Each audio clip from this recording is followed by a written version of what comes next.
Ngozi Odum. Ojebi of Adasi Group. CZ Properties Limited. Ìwé tí ká ìwé lẹ́gbọ́ àwọn èkèlè níbi. Ụmụ yìí niile, ikú ní ibè yìí, na your friends are well with us. Ìwé tí ká ìkèlè níbi. Ezigbo nwanne nwaanyị nke bi na America. Mrs. Lillian Igbudu Ada Adasi Group.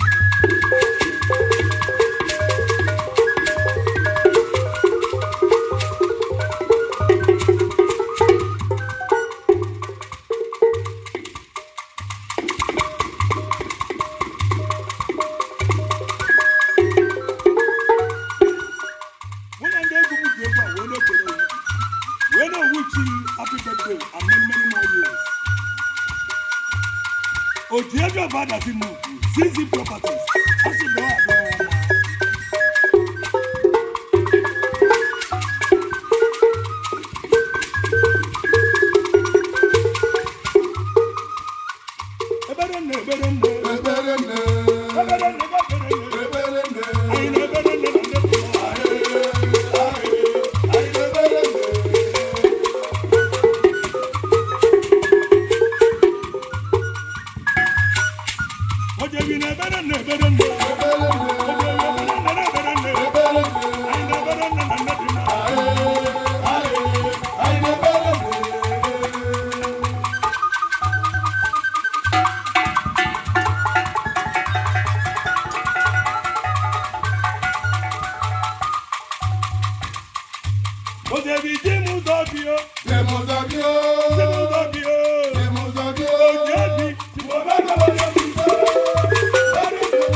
Ojebi di ma, Zita Ngozi Odum. dazi nuku ojebia fa dazi nuku noma ezi nedima noma ezi nedima ezi Mama Elizabeth, Mama Elizabeth,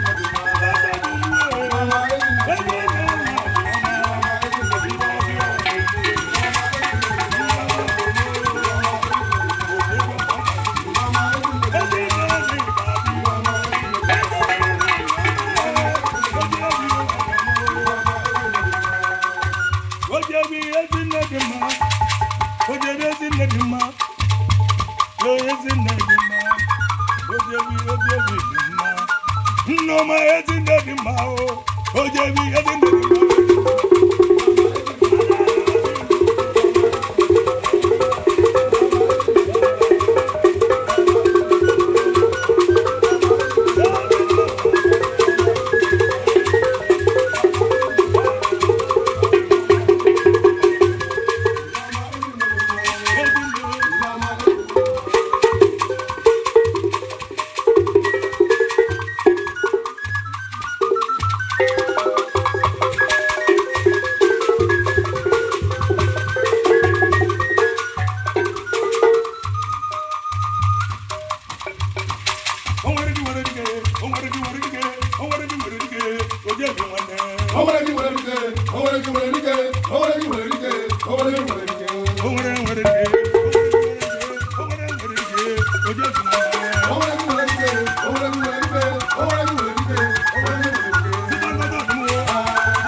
One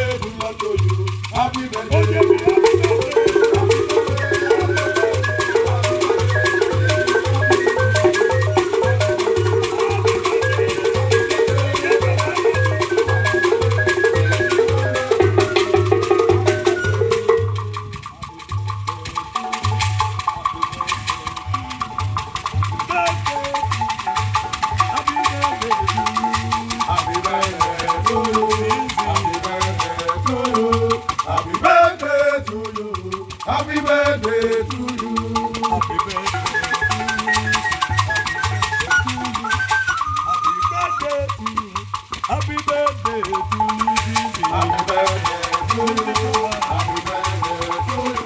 Happy birthday to you. Happy birthday to you. How old are you now? How old are you now? How old are you now?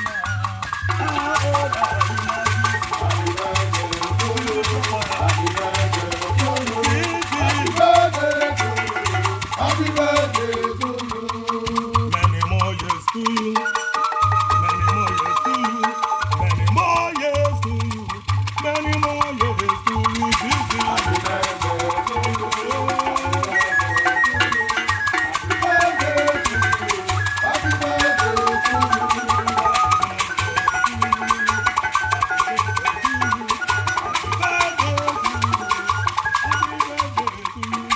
Happy birthday to you.